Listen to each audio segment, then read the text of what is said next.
Welcome to On the Edge with April Mahoney Brains. Here, this is the spot where the conversation is pointed, the guests are sharp, and the responses are never dull. Welcome home, Brains.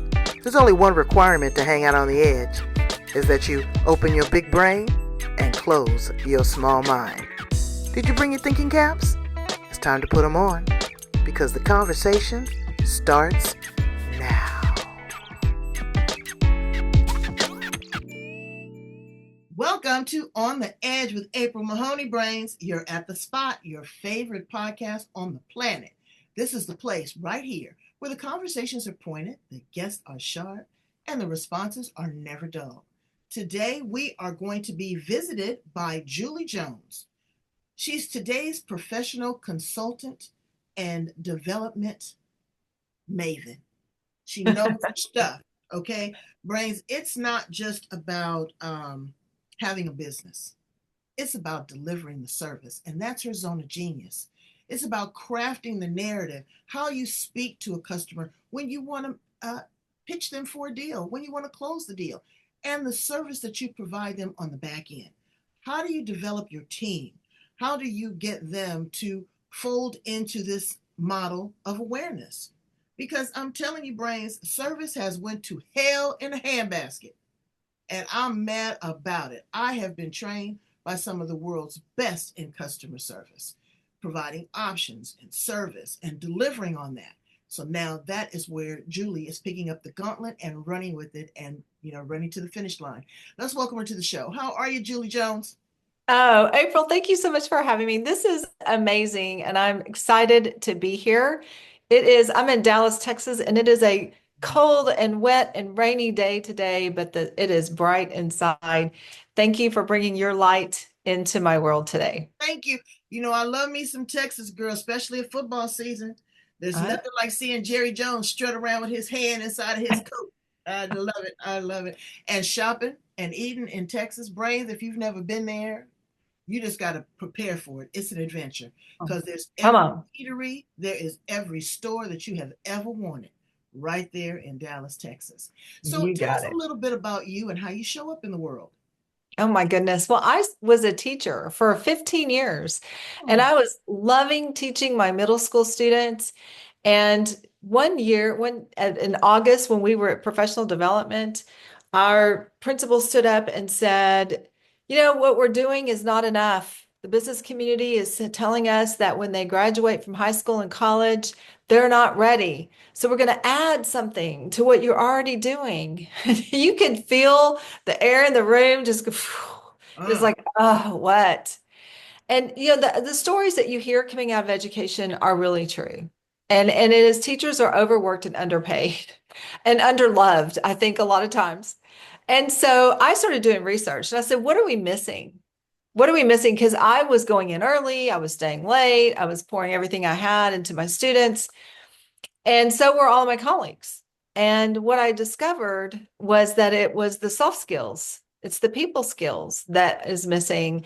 Companies are hiring etiquette consultants to come work with their new hires to teach the young people how to navigate the professional setting.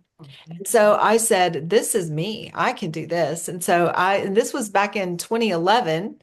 I became certified and found out that there's actually science and research behind this. mm, And that is, Harvard University, the Stanford Research Institute, and the Carnegie Foundation have all done research and found that 85% of a person's success comes from your ability to connect with people. It's not what you know, it's how you connect. And there's a whole movement now around how do we teach people to show up? And it's not just our young people. Since COVID, we have all just become very comfortable in our own spaces behind a computer. We're getting to the point now we don't even want to turn the camera on. And so we don't know how to have the interactions with people. And so I heard a term just a few weeks ago that I have adopted as mine. And I told the person I heard this from, I said, I'm going to use this. And it's artificial intelligence is AI, artificial intelligence. And that's the movement that everyone's afraid of. Everyone says they're taking over the world. But you know what? AI to me means actual interactions. And that's the movement that is never going to go away. Yeah. And so that's my mission. Well, artificial intelligence, I tell people instead of run from it, invest in it. Embrace it. That's Yes. that's what I've done Yeah. because I use it and I treat it like you'll never be smarter than a supercomputer. No, Okay. or faster. Right. And my mother used to say, "Oh, that internet and that Facebook is the devil. It's just the devil." I said, and I get it, but could you imagine if not dealing with the devil during COVID? Yeah. So you have to learn how to merge. But like you said, I get so annoyed when I call a company because I was in customer service and I was in the phone center, call center. And when you call and you can't get anybody, and so you press that zero, that zero, that zero, and then you're disconnected. I understand the efficiency. I understand that you don't want to pay people to do this, but there's nothing like again the soft skills of the human interaction.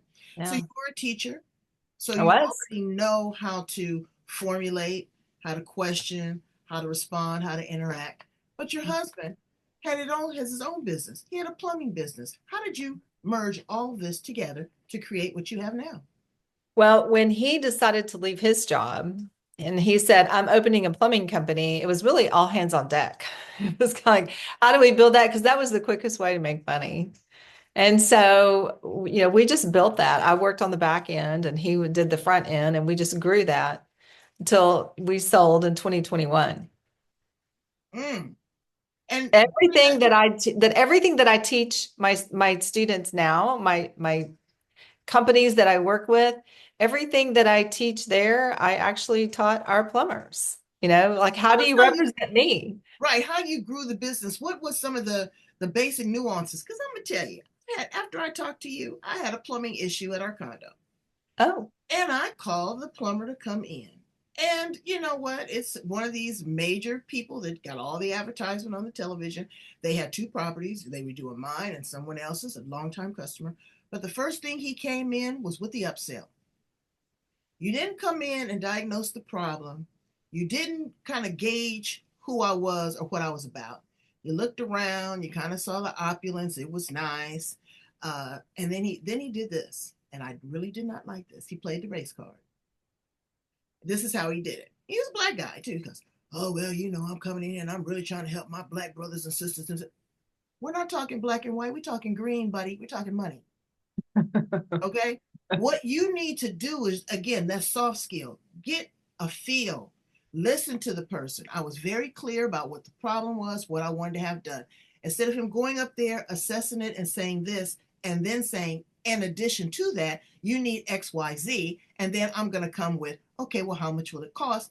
Now yeah, you put the pieces of the puzzle together. But first thing out the gate, $1,200. I'm like, dude, I didn't call you. I called you for a leak, not a $1,200 service. yeah. So I say all of this to say this.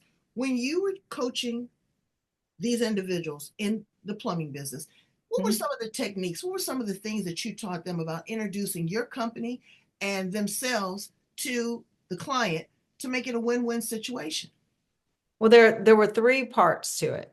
And this is a great question because it's not just in the plumbing industry. This is in any industry. Right. I mean, I just comprised a proposal for a big training, a 6-month training program, and I used the same techniques here. And that is number one, what's your first impression? You have to show up as what the client is expecting, and that is professional. That is in the plumbing industry, it is, do you have your act together? Where did you park? What does your truck look like? Are you organized? Do you have what you need there? Do you have to run to the plumbing store to pick up parts? The way you show up, are you clean? I used to tell my plumbers that the client that we had at 3 or 4 in the afternoon should get a fresh good smelling plumber, just like the client at 8 o'clock had. And so that might mean we need to change uniforms. Maybe we need to get in our truck and do some personal hygiene wipes. Maybe we need to put on some powder, not loud body spray, but just really freshen up and put on clean clothes so that when you walk in, you look and smell good, and then you're not self-conscious about going into someone's home. Because you know they always had that joke about the plumber and the butt crack. Yeah, oh, absolutely. And we wanted to make sure that we didn't have that. We had uniforms that, we had with our logo on the uniforms that we parked the truck where the client could see that it was the company truck, and then it matched the uniform. And then we did background checks and drug tests on our plumbers. So we had a badge that said that they had a picture on it, and you could see that they were drug tested and background checked, because we want our clients to feel safe. And so that was part of it. What's that first impression?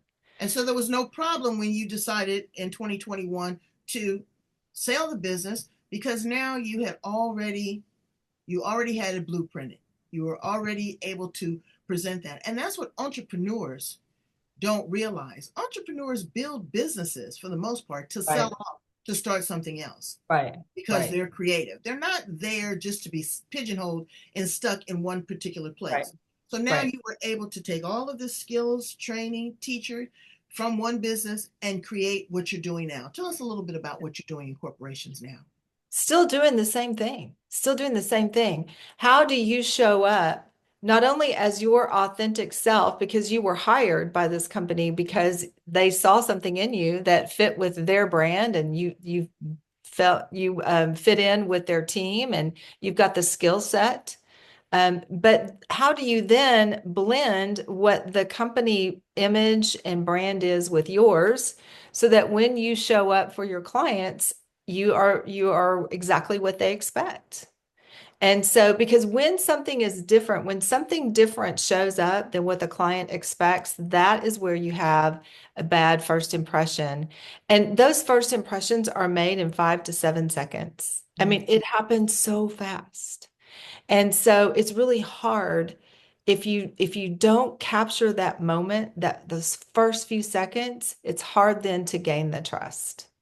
It's hard to gain the trust, but let's talk about something on the back end. Let's talk about the follow up, the survey, and sustaining a relationship, Yeah, right? It's not the initial, again, with my plumbing situation. I had dealt with this company. I was pleased. I was pleased. I was pleased until I wasn't.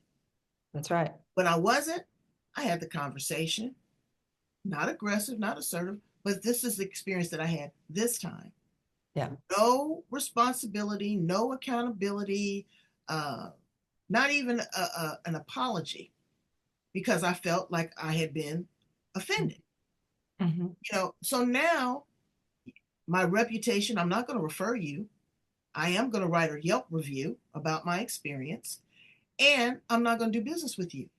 Right. How do you redeem yourself as a company once you've had a bad experience? You had good experiences before, you got one bad interaction. What are they to do? Well, you're not going to be able to make everyone happy. I mean, we just don't, I mean, it's just the way that is. So we have to be prepared for that. And you have to have it set up in your systems and processes.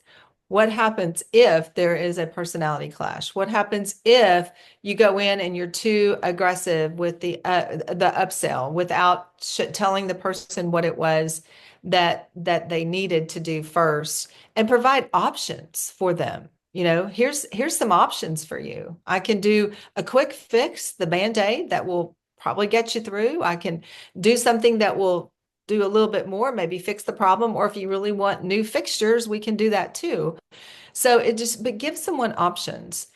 But I think mostly too is understand your client and understand personalities. And so before you go in and start saying, I want to go look at this, or I want to spend some time talking with you, or I want to give you a price, we need to determine who you are, and we need to meet you where you are and your personality and your communication style.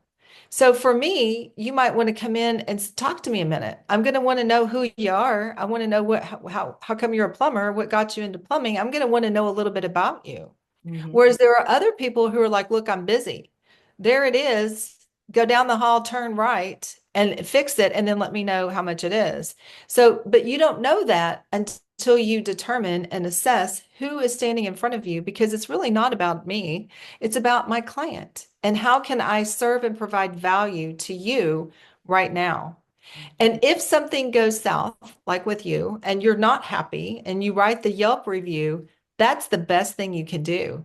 Because when somebody actually writes the review, what they're saying is, I'm giving you a chance to make up for it. So the reply is, I'm so sorry that you had a bad experience. Here's my cell phone number. Will Mhm. you please give me a call and let me see what we can do to make this right? And again, like you said, when I was in customer service, there would be things, I worked for the utility company. Oh, Your power was off. yeah, and people are upset. Right. And there wasn't a whole lot to do when the baby's milk is spoiling and mom's insulin is getting warm and all this kind of stuff.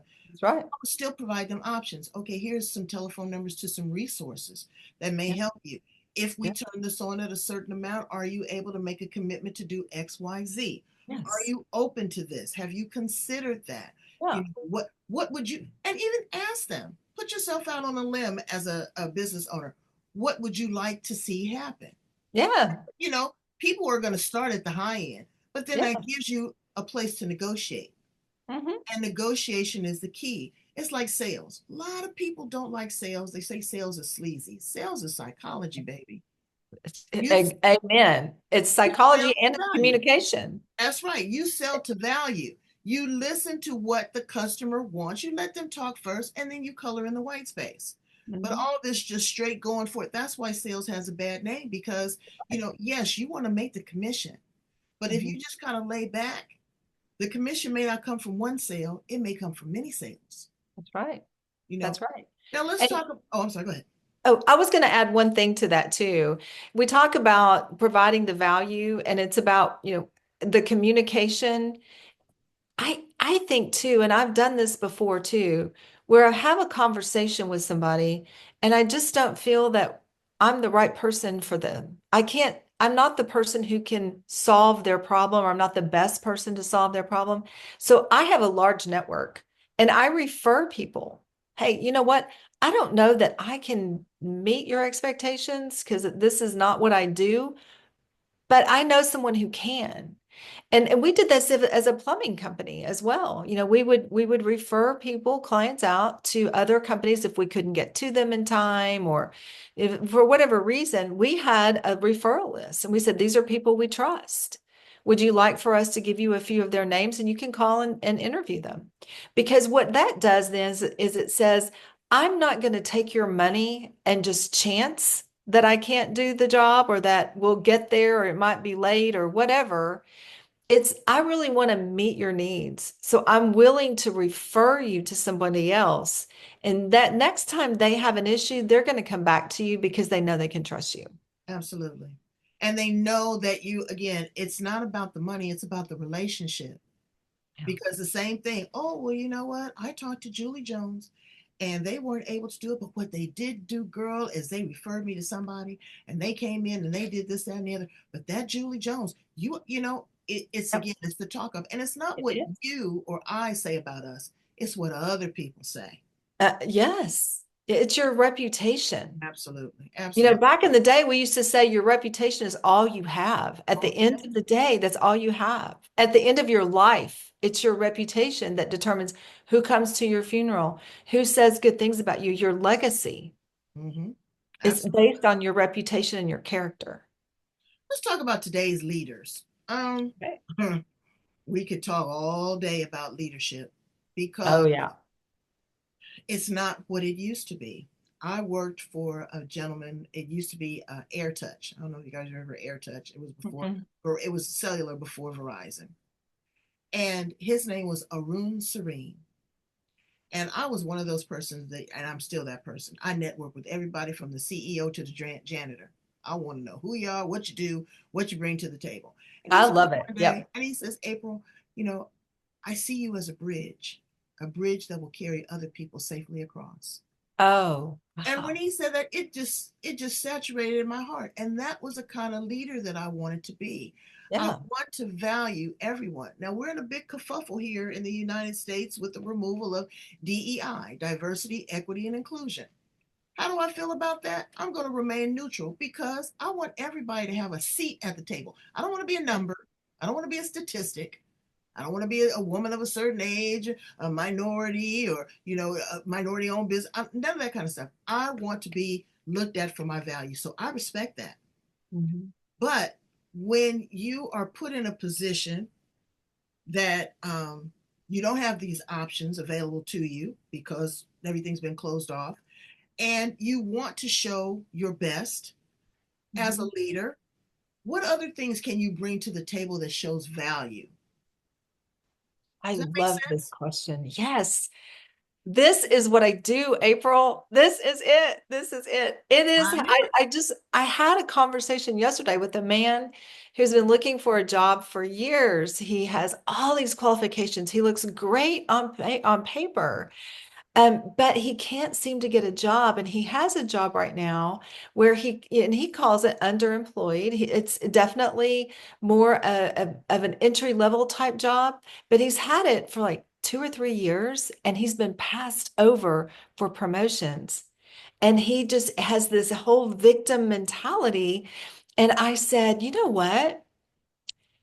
You're showing up as someone who is desperate for a job and who is down, the stress that you are feeling, because he spent 15 minutes not even letting me ask a question, not Mm, and mm, mm, he wanted my help and my advice, but he spent 15 minutes just talking, talking, talking. I've done this, and here's this, and here's this, and he just goes on and on. And finally, I looked at the clock and I said, okay, it's been 15 minutes.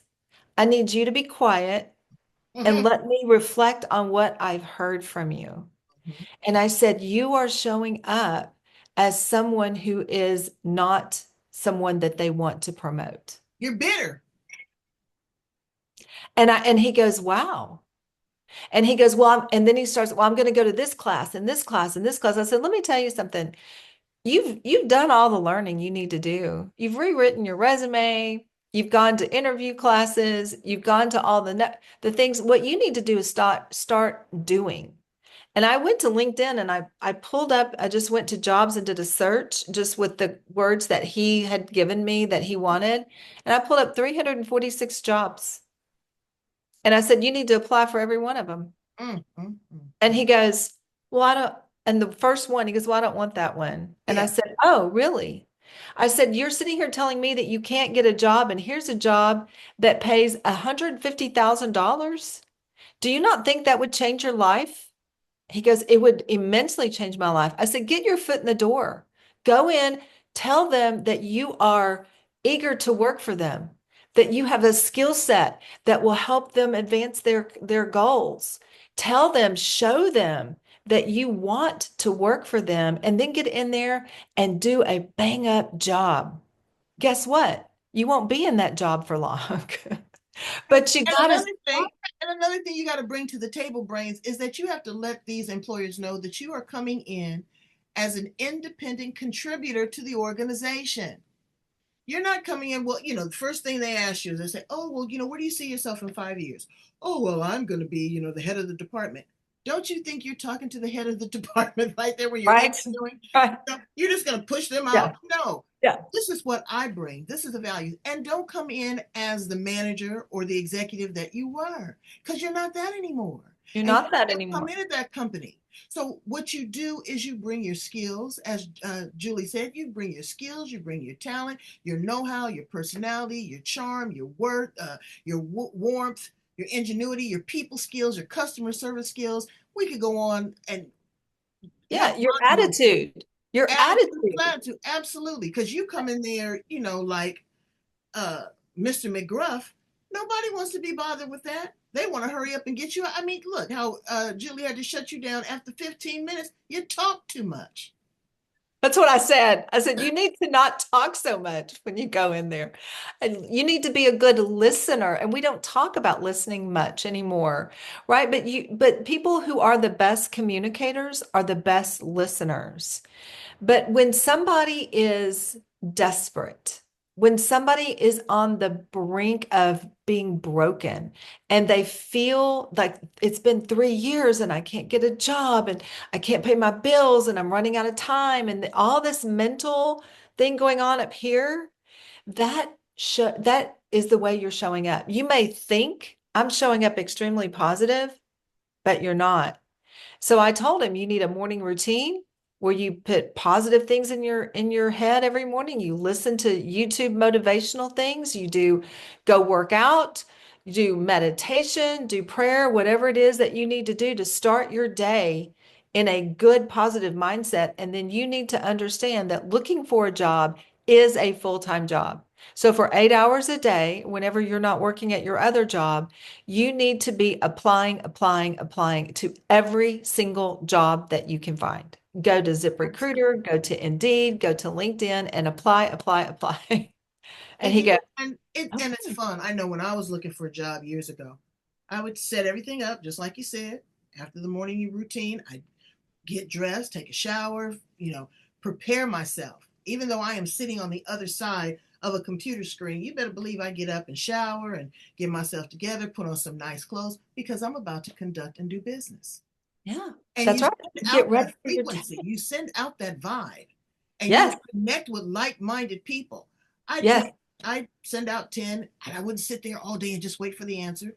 I'd go out, have lunch, go for a walk, you know, all that. And I come back, there'd be 3 or 4 responses. And it's how you respond. When you go on an interview for a job, that is an exchange of information. It's not a ride to the valley of doom or desperation. Right. You want to see if this is a company that you work for. Have some valid questions to ask for your interviewer. What Yeah, it's a excites two-way street. exactly? Lightens what enlightens you about the leadership here? Where do you see you going in the company? Do you Yeah. see if I can add value? You can ask those questions, and by the Yeah. answers that this person gives you, it's a Mhm. clear indication of what the business model is Yeah. around here. Now Yes. you I can love to ask, what do you love about this company and what keeps you here? yeah, exactly, exactly. Mhm. And when you look at today's leadership, a lot of people, we're women of a particular age, they look Mhm. down on the millennials. It's a whole different mindset. How they communicate. Your kid can be in the den and you be upstairs, and they're going to text you and say, "Hey, mom, dinner's ready." You know, it's a Huh. it's a different type of communication style. It's not that they're lazy, but I was talking to a group of young people at a seminar a couple weeks ago, and they said, "Miss April, we loved you. We got a lot out of it." He said, "But we need our information in bite-sized pieces." They want Huh. it quick and slick. They're in the Yeah. world of the TikTok. They don't want the encyclopedia version of it. They want it quick and slick. Right. How do we bridge the two? Because again, we still have that old school mentality. I want you to be dressed a certain kind of way when you come in. Like you said, I want you clean. I don't want all that other stuff going on. I don't want to, marijuana is legal here in California. I don't want to be smelling none of that. I don't want to see no alcohol. I Uh, don't want you high at work either. exactly. I I don't want care if you to it's be legal. I want you to be early. I want you to be Yeah. on time, and not talk with complete sentences. How do we bridge that as a leader managing a younger generation? Well, you start by meeting someone where they are. Meet them where they are and don't tell them to meet you where you are. Okay. I had a conversation with another lady just a few weeks ago, and she said, "Look, I worked hard to get here. They need to respect me." And I said, "Well, respect is earned, not demanded. Mm-hmm. So what are you doing to earn their respect?" And that might mean that you go in and have lunch with them. It might mean that you ask them to go with you to lunch. It might mean that you give them the information in bite-sized chunks for them, because that's what we call the platinum rule. That's called communicating with somebody in the manner in which they need to receive the information. Mm-hmm. Sometimes you might want to dial up your energy to meet somebody who's high energy. You might need to dial it down for somebody who needs to process information and who's more introverted. But being a good manager means that you're going to meet somebody where they are. And as far as dress goes, the dress code of the company determines what you wear. So if you have a business casual dress code and you outline, these are things that are acceptable, this is what we do, and somebody shows up in athletic wear, well, then you can have the conversation and say, this is casual athletic wear. We want it to be business casual. And you can have those conversations individually. But really just decide, what is your company image? What how do you represent that company image in your look and in your behavior and in how we treat each other, because we have internal customers and we have external customers. So how are we treating everyone? And then you model it. You model it. And so maybe you don't wear a suit and tie every day because the people that work on your team don't want that. So maybe you take off your tie a little bit and say, when we go to meet our clients, we're going to put on a jacket. And you meet them where they are and think about what's most important. Is it that everyone dresses up, or that everyone, can watch long form content? Or is it, how well do we create a culture where our employees are happy and they like each other and they feel good about the work that they do? Because when they are happy, you know what happens? They treat the customers very well, our clients, and our clients then are happy. And when our employees and team members are happy and our clients are happy, guess what? The company wins too. So we really, every day, we want to shoot for those 3 wins. And that might mean that we have to have different expectations of our younger team. But then it doesn't mean that we can't say, in these situations, we're going to step up. Right. That's called executive presence. We're going to know how to step up and represent our brand, because this is what our clients are expecting. All right. Let's slice and dice. Okay. Let's get to women in leadership. Okay. I have a huge Australian following, and they turned me on to this thing called the tall poppy syndrome. Have you heard of that? No. The tall poppy syndrome is where a lot of women are figureheads, but they have a tendency to knock down those beneath them. This is the decade, the season. This is a universal time for the woman. But a lot of women are struggling still in leadership roles because of the tall poppy syndrome, or the imposter syndrome, or the overachiever. They feel that you still have to compete. Right. They're not embracing what we are as women and bringing in that feminine essence, because we're the givers of life. Okay? There's nothing on this planet that has not come through a female. Nothing. And with that, there's a certain gift, but we need to be able to leverage that in the boardroom, in our personal lives, with our family. But sometimes we come a little strong. What would you say to that woman that is just really kind of intense anxiety? She knows that she's not completely happy and fulfilled, but she's killing it, in the boardroom. What do you say to her? If she's not completely happy and fulfilled, then she's really not killing it in life. Mm, mm, mm. So I would ask that woman, what do you really want? What do you really want? Because we can go in as female leaders, and I work with female leaders all the time who are in male dominated fields, in the construction fields. I mean, I came from the trades, right? And so that's a male dominated field. And technology is another one. It's male dominated. And so really it's what do you really want? Because I really, at one point in my life, my family and raising my children were my priorities. I had a desire to be an entrepreneur and to be successful.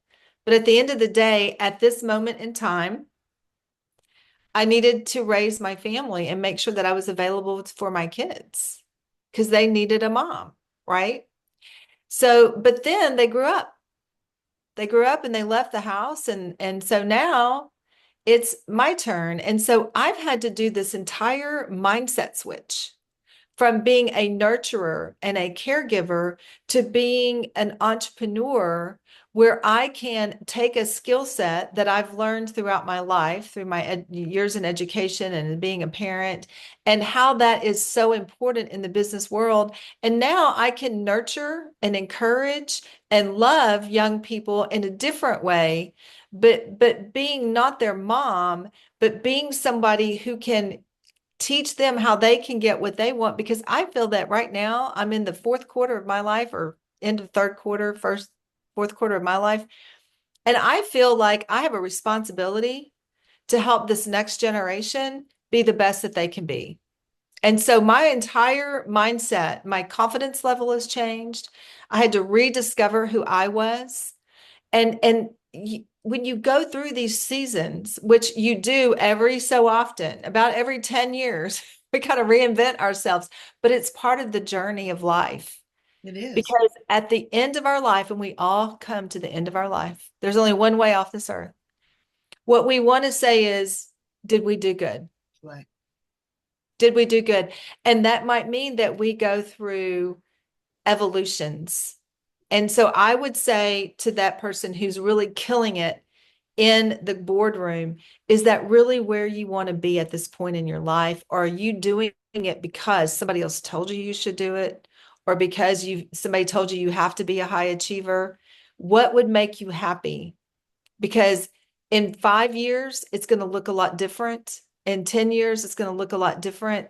So let's look at long-term goals, but let's look at where we are now. And are we ready for where we want to be? Because Exactly. there's a process that we have to go through.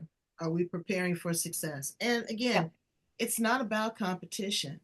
I tell No, people all the time, no. Julie and I will go down there in Texas and go to a smorgasbord and both Yep. have a plate. Everything that's on her plate is not everything that's on my plate. Mhm. We have two different palates. We have two different tastes. We have two different uh, levels of awareness. We have two different ways of digesting. Mhm. So take all of that into consideration. You don't have to compete, and be your sister's keeper. That's right. I'm going to call Julie in about 3 months and say, Julie, look, I need some help with this. And she's going to go, okay, April, I'm starting, my own podcast. Give me some advice on this. You're Yep. building a relationship. Amen. You're That's building a right. relationship, and I'm helping her. I want her Yep. to succeed where I can't, because I know that she's going to, just like she gave referrals for businesses, Brains. Okay. There's going to be a time that it is going to reciprocate, reciprocity. It's going to come back to her tenfold, Well, tenfold. yeah, because every season of life, we can't have when we are 20 the things that we have when we're 70, Mhm. because we're not who we need to be. Between the ages of 20 and 70, do you know how much life we need to live, experiences we need to have? We need to experience ups and downs. We need to experience successes and what we call failures, which I call learning lessons. Mhm. We need to experience life. And that's why, I did the video on my 60th birthday talking about how life is related to the four quarters of a football game. Mhm. And, really at the end of the third quarter, there's always a video that shows, and it's very motivational. It's got the music, and it shows the highlights. It shows the history. It shows the past heroes. It shows all the things, and it gets the crowd riled up, and people are on their feet and they're cheering. Why? Because it's the beginning of the fourth quarter, and this is where games are won. That's right. And so you have to go through your three quarters and live that life and learn those lessons, because at the fourth quarter, it's not the end of your life. It's where you're going to win. Absolutely. Tell them, Julie. Look, I feel like I'm in the pulpit. That's right. Hey, Preach, that's what I said. Preach to them. That's right. Give them a preach. testimony. So let's ask some fun questions. I love to do this. This is the conclusion of our interview, but I like to get to know Yes. people really quickly. If you were a car, what kind of car would you be? Wow. What kind of car would it be? You know, I've got lots of answers, but the one that's come in right now, the strongest one, is I would be a Lexus, Ooh, because it's classy. It's a luxury vehicle, but it's also so dependable and reliable. It's safe, and it's one that you can feel good about. okay. If you were an appliance in the kitchen, what appliance would you be? The oven, Why? because that is where you take something that is raw and you bake it, and when you come out, you have something delicious. It's the process of the cooking that makes something wonderful. Absolutely. You know what I'd be? What? The refrigerator. Why is that? Because I just want to chill. And if it's not right, and if it's not right and I'm not ready for it, I can put you in the freezer. I should have said I want to be the stove because I am hot. That's right, hot and steamy. If you were a flower in the garden, what flower would you be? I would be a tulip. Oh, I love tulips. I think because tulips bloom when it's cold and they're happy flowers. And there's so many different colors and And they're beautiful. Yeah. Yeah. exactly. If you had an opportunity to go back in time and have a conversation with Julie Jones at the age of 25, what would you say to her? I would say, girl, you need to chill out. You need to stop worrying about people liking you because not everyone's gonna like you. You just need to have confidence in the gifts that you were given. And you need to focus on developing your character so that you are the best person you can be because it's all going to work out. Well, that's powerful. And never settle. Never settle. Never settle. If you had an opportunity to time travel, go back to the past, stay here in the present, or project to the future, where would you land? I think I would go back. Gosh, I love history. Hmm. Where would I go? Where would I go?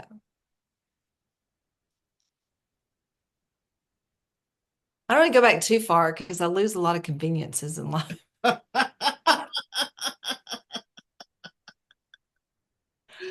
I think I would go back to the 80s. Yeah. I think so. So Like I music, said, it was real music back then. That's for I, sure. I would go to more concerts. I would go to more concerts, but I would also, the 80s was a time of me, me, me. It was all about me. And I would go back because I think that I rebelled and I was like, everybody's me, me, me. I don't want to be selfish. I think I would go back to that time and say, how could I capture it's not selfish to want what you want Hmm. Hmm. so that as I move forward, I wouldn't be such the people pleaser. Mm. Not Plus, me. I think the 80s were a happy time. Yeah, it was pretty cool. It was pretty I cool. think But we not me. felt good. I'm Yeah. going straight to the future. I'm going straight to the future because been there, Where done you that, and got the T-shirt. I want to be in like 3000. go? Ooh, And I'd the love reason to know what why I that's. say that is because I want to see if humanity, how we have evolved. Are we still going over the same rhetoric? Are we still behind the curve? What does the planet look like? How do people treat people? With artificial intelligence, how do we make love? How are babies born? I want to see that. I want to see something different. I want to see how we have evolved Yeah, as a species. that's great. You That's a know, great one. Yeah. it's just a lot going on right now, and I Mhm. believe that we are at the portal. I believe that we are at the turn of time. Now, Yeah, and you have talked about, being in the pulpit, but it is written, brains. I don't care what book you read. There is a chapter that's telling you about what's going on right now. that's right. What you want to do is you want to get your head around it, your heart around it, your business around it, and work with someone that is going to help you cultivate that to bring Yep. your highest and greatest good, Yes. your employees, Yes. to your business, to your finances, to your heart. Uh, and Julie Jones is it. Julie, thank you so much for being here. I could talk to you forever. You are I know. definitely in the top 10 of consulting and development. Tell my brains Oh. how to get in contact with you and what they have to look forward to. Reach out to me at todaysprofessionals.com. There's a contact form on there and just fill that out. You can, let me know you want some time on the calendar and we'll get that worked out. I am really excited about something that's coming up. I have a 90-day program that is going to help you show up differently. We work on your image, your communication style, your listening skills. We're going to look at the way you manage yourself, and we're going to really work on your mindset. For 90 days, it is an evolution. It is coming up March the 1st, and I'm excited about that. So that's something to watch for. Connect with me on LinkedIn and on Instagram, and I'm at the Real Julie A. Jones, and I would love to meet you. Well, we're going to try to make that happen. Brains, my guests bring you the best on the planet. They pour their heart into it. She could have continued doing what she's doing and kept it under wraps. But no, she came on the edge to share this with you, not locally, not nationally, but globally. This is a universal alignment shift.